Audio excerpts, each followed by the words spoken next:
존경하는 광주 시민 여러분, 그리고 서구민 여러분. 이틀 전 4월 7일은 세계 보건의 날이었습니다. 인류는 코로나19라는 거대한 재난 속에서 세계 보건의 날을 보냈습니다. 이 우울하고 역설적인 날, 우리는 한 줄기 빛처럼 반가운 소식을 들을 수 있었습니다. WHO 사무총장이 문재인 대통령에게 5월에 열리는 세계 보건총회의 기조연설을 부탁한 것입니다. 코로나 사태의 대응에서 보인 대한민국 정부의 포괄적 전략과 문재인 대통령의 리더십을 세계가 인정하고 있다는 것입니다. 코로나19의 위기가 끝나지도 않았는데 자화자찬을 늘어놓고 있는 것이 아닙니다. 내외의 온갖 비난과 압박 속에서도 세계에서 유일하게 지켜온 개방성, 투명성, 민주성이라는 코로나19 대응의 3원칙이 옳았다는 말씀을 드리고자 합니다. 정부의 대응과 대통령의 리더십만으로 지금의 성과를 설명할 수 없습니다. 직업정신의 정수와 희생정신을 보여준 의료인들, 이웃의 고통을 제일처럼 돌보는 자원봉사자들, 무엇보다 높은 시민의식과 공동체 정신으로 강도 높은 사회적 거리두기를 실천하고 있는 우리 국민들이 있었기에 가능한 일입니다. 존경하는 광주 시민 여러분, 안타깝게도 바이러스와의 전쟁에서 승리한다고 해서 우리의 싸움이 끝나는 것이 아닙니다. 이 전대미문의 재난은 우리의 생명뿐만 아니라 생계마저 위협하고 있기 때문입니다. 자영업자와 소상공인, 중소기업이 벼랑 끝에 내몰리고 있습니다. 서민 경제는 웃음기를 잃었습니다. 그야말로 상상을 넘어서는 대책이 필요합니다. 무엇보다 속도가 중요합니다. 정부와 더불어민주당은 132조 규모의 지원을 단행했습니다.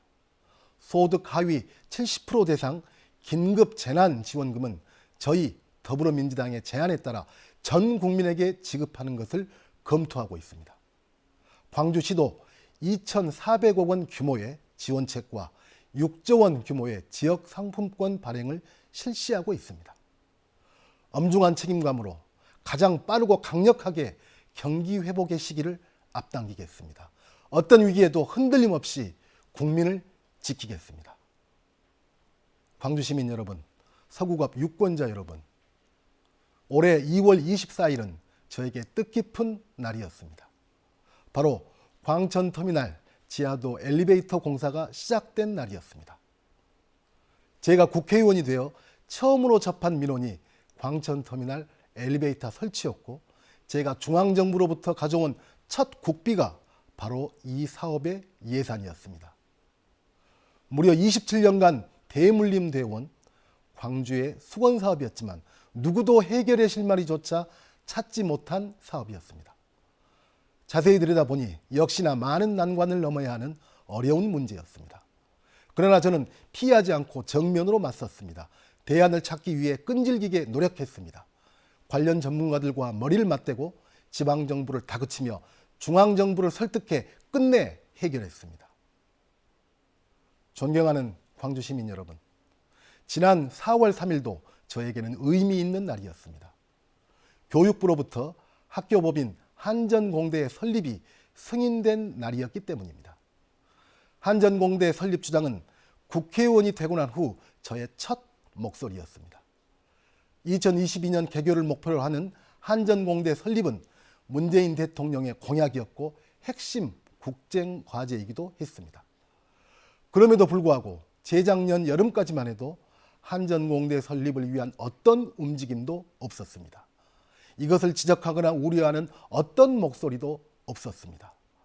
계란으로 바위를 친다는 심정으로 나주에 있는 한전 본사를 찾아가 정면으로 문제 제기를 했습니다.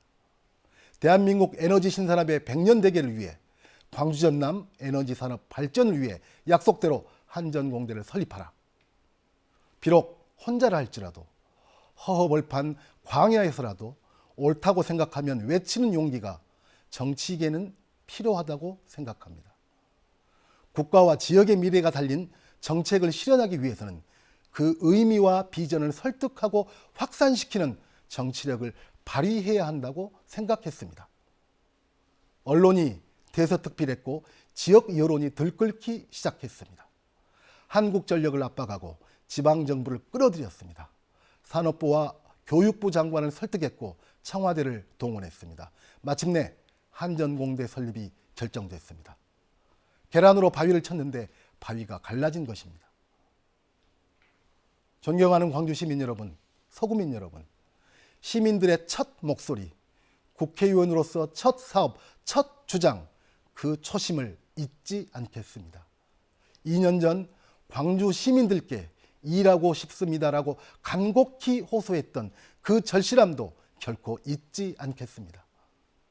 존경하는 광주 시민 여러분, 그리고 서구민 여러분, 저는 그 초심과 간절함, 그리고 광주의 민원실장을 자부하며 일했던 지난 2년의 경험을 바탕으로 어제와 내일을 잇는 정의로운 미래도시 에이스 광주를 만들고자 합니다.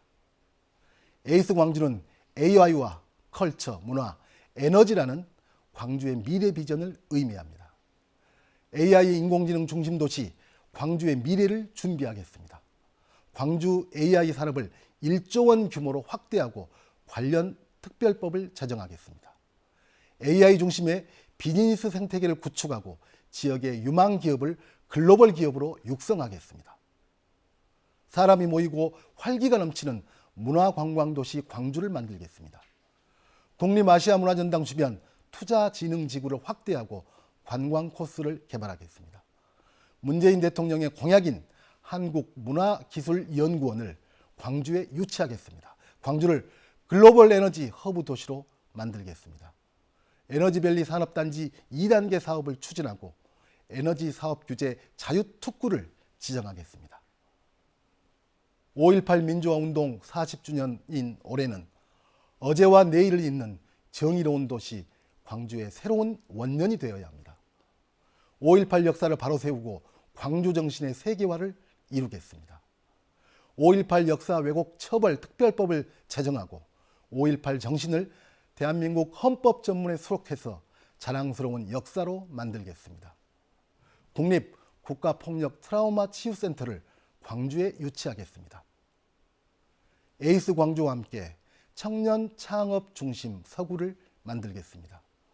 벤처 창업 지원 캠퍼스를 조성하고 민간 주도의 AI 스타트업과 지역에 특화된 벤처 창업 기업을 지원하는 허브를 구축하겠습니다.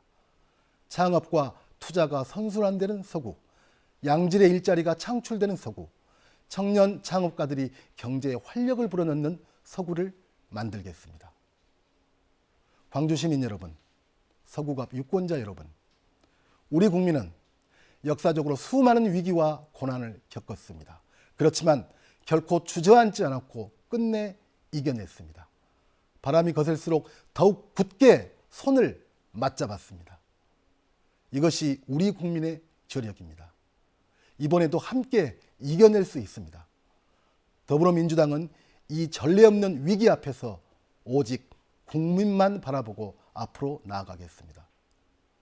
촛불로 탄생한 문재인 정부의 개혁을 완수하기 위해서, 전심전력으로 코로나 전쟁에서 승리하기 위해서 더불어민주당의 힘을 모아주십시오.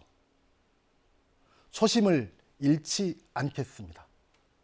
지난 2년 동안 광주의 민원실장으로 열심히 뛰었던 그 한 마음으로 열심히 뛰겠습니다. 감사합니다.